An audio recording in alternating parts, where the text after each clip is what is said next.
Hello नमस्कार दोस्तों। आपके अपने YouTube channel City S Techno में स्वागत है। अगर आप इस चैनल में पहली बार या नया आए तो सबसे पहले इस चैनल को सब्सक्राइब कर ले और बेल आइकॉन की घंटी को ऑन कर दे ताकि इस चैनल पे आने वाला हर एक नोटिफिकेशन और वीडियो सबसे पहले आप तक पहुंचे। तो बिना लेट किए चलते हैं नोटिफिकेशन की ओर। जैसा कि मैंने बताया था कि आईटीआई का एग्ज़ाम का रिज़ल्ट नहीं आ रहा, जो इश्यू है एग्ज़ाम नहीं लिखे हैं उन बच्चों के लिए क्या है। तो आइए उन बच्चों को एग्ज़ाम लिखने के लिए कौन कौन किस प्रोसेस से होकर गुजरना होगा उसके बारे में जानते हैं। जानने के लिए वीडियो के अंत तक बने रहें। अब आइए चलते हैं हम डायरेक्ट नोटिफिकेशन की ओर। तो हम लोग नोटिफिकेशन की ओर आ गए हैं। अब डायरेक्ट देखते हैं नोटिफिकेशन में क्या क्या गया है। सब्जेक्ट में लिख दिया गया है। इससे पहले के वीडियो में मैंने बताया था कि नोटिफिकेशन आ चुका है एग्ज़ाम के रिगार्डिंग। एग्ज़ाम में क्या नोटिफिकेशन है उसके बारे में मैंने बता दिया। अगर उसमें और किसी तरह कोई जानकारी चाहिए तो उन वीडियो में देखें, और समझ में नहीं आता तो आप हमें कमेंट करें, मैं उन पर दोबारा आपको रिप्लाई कर दूँगा। तो आइए इस चीज़ पे चलते हैं कि एग्ज़ाम के रिगार्डिंग में क्या है। ये आया है 21 जून 2021 को, यानी आज ही की डेट में आया, कल के डेट में आया है। आज 22 तारीख की डेट में सर्कुलेट किया, ये भी सर्कुलेट के नाम पे आया है। सब्जेक्ट क्या है? Opening link for payment of fee for the left out trainees of AITT 2020 and supplementary examination July 2021 regarding. ये ministry of skill development of entrepreneurship की तरफ से है, DGT की तरफ से। देखिए इसमें लिखा गया है कि आपका जो जुलाई 2021 का एग्ज़ाम होगा, AITT 2020 का सप्लीमेंट्री एग्जामिनेशन होगा जुलाई में, उसके रिगार्डिंग में the DGT MSc is recently conclude the complete cycle of examination for CTS मतलब ITI। मैं बार बार बताता हूँ, CTS का मतलब ये ITI होता है।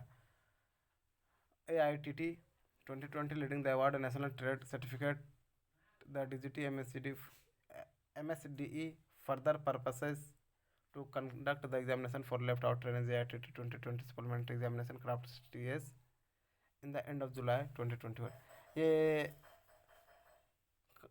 अपना जो DGT की तरफ से जो नेशनल लेवल पर टॉपर क्या है उनका जो नंबर निकालना है उसके बारे में ये बताया गया कि अगर एग्ज़ाम जहाँ बाकी है वहाँ पे कराने के लिए, सप्लीमेंट्री जिनका एग्ज़ाम बाकी है उनको भी कराने के लिए ये कहा गया है कि इस चीज़ को करा लेने के लिए आप करा लीजिए। दूसरा कॉलम दिया, the flowing relaxin has been approved by the competent authority, यानी कुछ निम्नलिखित राहत दी गई है अप्रूव्ड बाय कॉम्पिटेंट अथॉरिटी, यानी कि इनका जो डिजिटल डिपार्टमेंट उसके तरफ से कुछ छूट दी गई है। छूट इसलिए दी गई कि बहुत स्टेट में एग्ज़ाम हो चुकी थी, बहुत स्टेट में एग्ज़ाम CBT पूरी कंप्लीट नहीं हो पाए थे, बहुत सारे बच्चों के रिजल्ट में बहुत सारा प्रॉब्लम था। इनके लेकर डिपार्टमेंट ने कुछ अपना विचार करने के बाद एक नोटिस कुछ अपने अप्रूव्ड किया, कुछ छूट दिया है। All trainers who have not appeared in the examination will given more chance to appear in the exam soon and situation are conducive situation exams can be undertaken in the end of July 2020। सभी बच्चे ITI के exam में नहीं बैठ पाए थे या उनको चांस नहीं मिल पाया था एग्ज़ाम में शामिल होने के लिए, क्योंकि जिस तरह का सिचुएशन था उस सिचुएशन को हम सभी लोग जानते थे। कोविड का दौर था, कोविड का लेकर बहुत सारे लॉकडाउन की कहीं बहुत सारे स्टेट में लॉकडाउन की प्रक्रिया चालू हो गई थी, बहुत सारे स्टेट में लॉकडाउन लग चुके थे, बच्चे आ नहीं सक रहे थे, एग्ज़ाम में शामिल नहीं होने सक रहे थे।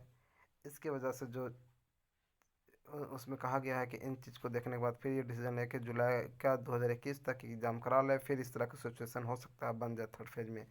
This chance will not be counted towards regular chances given the failure student to for supplementary as this training has been categorised not appeared for no. वैसे बच्चे हैं के लिए हैं जो सप्लीमेंट्री हैं या जो बच्चे शामिल नहीं हो सके उनके लिए चांस है कि आप एग्ज़ाम निकाल लें। और जिन बच्चों को बार बार फेल हो रहे हैं उनका नोट अपेयर्ड लिख दिया होगा अब से, तो उन बच्चों के लिए चीज़ नहीं है। थर्ड कॉलम में कहा गया है कि in this connection in informed that link payment of the fee for this examination will be activate from 21 July 2021 to 10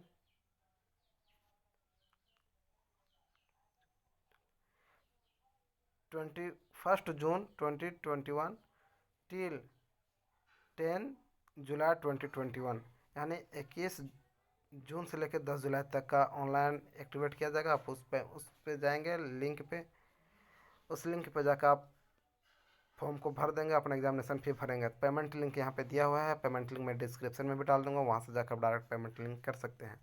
इनमें पेमेंट लिंक में आप जाएंगे तो दो तरह की इंडिविजुअल मिलेगा, एक बल्क मिलेगा। आपको इंडिविजुअल में जाकर क्लिक करना है, उसके बारे में एक और वीडियो बना दूंगा कि आपको पेमेंट फ़ी, एग्ज़ाम फ़ी कैसे पेमेंट करना है, उसके बारे में एक नया वीडियो बना दूंगा। आगे चलते हैं। ITI यानी जिस ITI में पढ़ते उसके लिए ट्रेनेज desirous of taking this examination may proceed to pay their examination fees of the above link of the training have already paid the CBT fee but could not appear in the exam during the first cycle of 28th December 2020 to April 21st are not required to pay again। यानी कि झारखंड के हर एक बच्चे, maximum 99% बच्चे इससे इनका regarding नहीं है, क्योंकि ये उन लोगों के लिए है जिन स्टेट में एग्ज़ाम हुआ था CBT का और उसका पेमेंट वो कर चुके थे। उनके लिए आप अगर 28 दिसंबर से लेके 21 अप्रैल के बीच में कभी भी अगर आप पेमेंट किए होंगे तो आपको पेमेंट करने की ज़रूरत नहीं है। अगर आप दूसरे स्टेट के बच्चे का अगर कन्फ्यूज़न है तो ऑलरेडी पेड पे जाके क्लिक करेंगे तो वहाँ पे पता चल जाएगा कि मेरा पेमेंट हम किए थे। उसमें जो डिटेल्स मांगेगा उस चीज़ को भरना है, उसके लिए मैं एक वीडियो बनाऊँगा। तीसरा कहा गया कि चौथा में कहा गया state directorate UT administration dealing with craftsman training scheme CTS all accordingly requested to facilitate avoid the minute rush to pay examination fee the training. इसमें कहा गया है कि सभी बच्चों का जो एग्ज़ाम करवाना उन लोगों को जल्द करवा दिया जाए। इनमें किसी तरह का कोई जिनका भी एग्ज़ाम लिखना वो एग्ज़ाम फी जल्द जमा कर दे और बच्चों को, सभी बच्चों को कराता है कि कोई बच्चा छूट ना जाए। बस इस वीडियो में इतना ही। फिर मिलते हैं अगले वीडियो में नए टॉपिक के साथ, तब तक के लिए जय हिंद।